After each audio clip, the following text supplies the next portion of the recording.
If there's anything to define the years after Brian France has left NASCAR, basically middle of 2018 on, I think it would be massive changes. Yes, of course, massive changes have always been a part of motorsports, NASCAR, and the like, and the Brian France era definitely had a lot of that as well. But when you look at the way that NASCAR generally was, it stayed a lot of ways, schedule-wise and advertisement-wise and whatnot, the same. But since 2018, the sport looks massively different, and I think it's only going to continue to happen. So, these are 7 different changes or things that you could see in NASCAR in the coming years.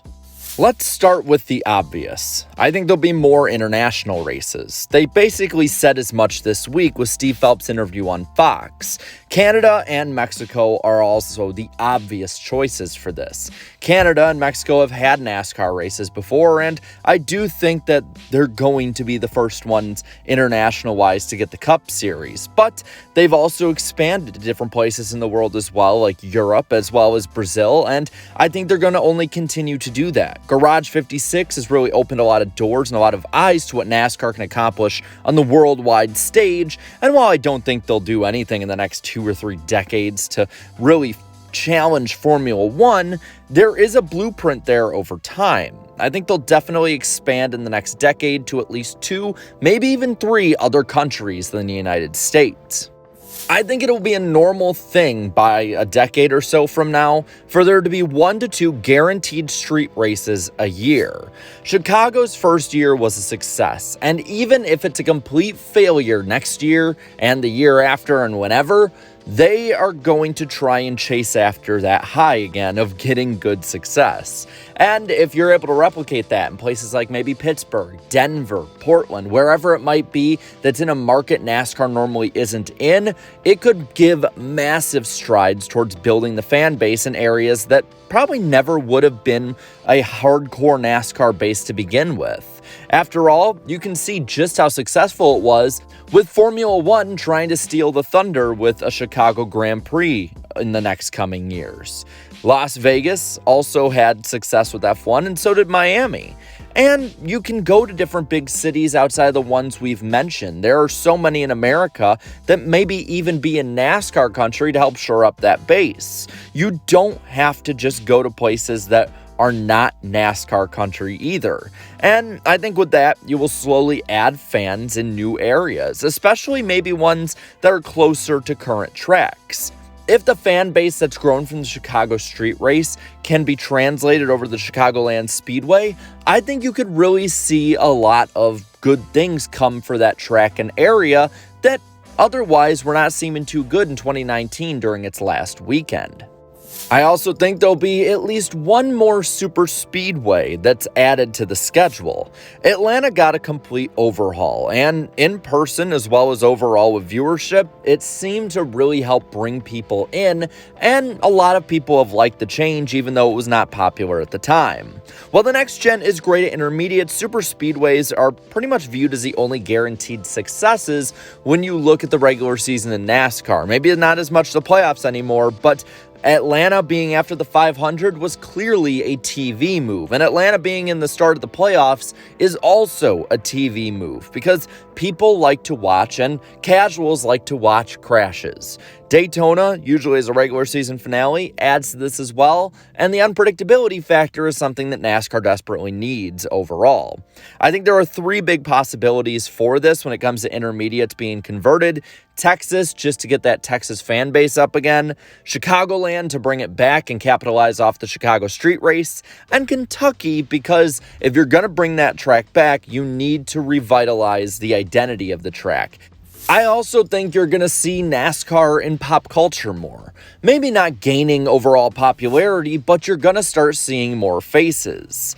You see, the big one for me I'm looking at is Prime. Amazon Prime is huge, especially for younger viewers that NASCAR really needs, and it has a lot of big shows on it. I personally love The Boys and Hazbin Hotel, and I think that while not maybe being in those shows, they could replicate something that NASCAR had in the 2000s. Back in the 2000s, it was kind of just normal to see NASCAR drivers doing different things, and while some have been in TV shows since, it was pretty much the standard that NASCAR drivers, at least a couple times a year, would be in a big cameo role on a TV show. I always think back to, as a kid, seeing Carl Edwards on 24 and how big of a deal that was, and I think if you could do something, maybe have one of the drivers be a soup on the boys, well, I think that'd be something really cool to try.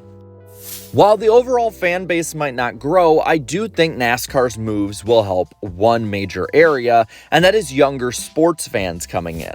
There's been a few different things we talked about so far, like how NASCAR can experiment as well as being on Prime.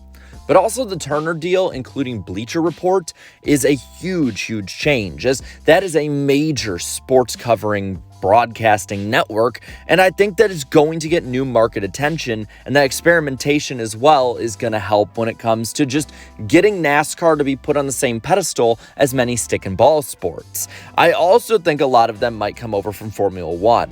While Formula One does have a diehard American fan base, I have noticed that there are a lot of casual fans of just racing in general and sports and whatever the fad is that are at F1 for now, but are starting to fall away. One way you could capitalize is like what IndyCar has done. The Indy 500 Snake Pit and the Iowa Concert Weekend have been huge successes for them, and when you look at F1, you can in some ways replicate the celebrity worship culture. Maybe not to the extent they do, you still want to make it about the racing, but you can still do some things like them. I think that really at this point, you have to think of the way attendance is working and how to keep people hooked. Attendance has been up now for the last few years, so how do you keep the current fans while also keeping new ones, but entertain even more and make it a can't-miss event at every NASCAR race? And lastly, I think that you're just going to see pure experimentation that we can't quantify right now.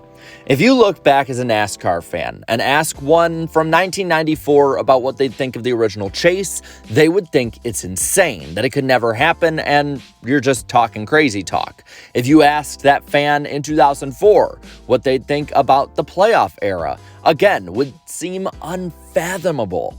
And I think that when you look at a fan in 2024 and you ask them about whatever might be implemented by 2034, we're all going to think it's crazy, whether it's a Daytona finale, changing the playoffs infinitely different ways, or maybe doing different things around the track, or making different events just par for the course. Experimentation is going to be completely different. Hell, you could even see electric or hybrids. There will be changes that just seem alien to us, and that is something I fully expect to happen. But with that, I'm going to hand it off to you and ask what crazy things you expect to see in the coming years. Let me know down in the comments below, and while you're at it, leave a like in this video, share this video, and subscribe to this channel for more great NASCAR content. Thank you so much to all my channel members for your continued support, and until next time, have a good one.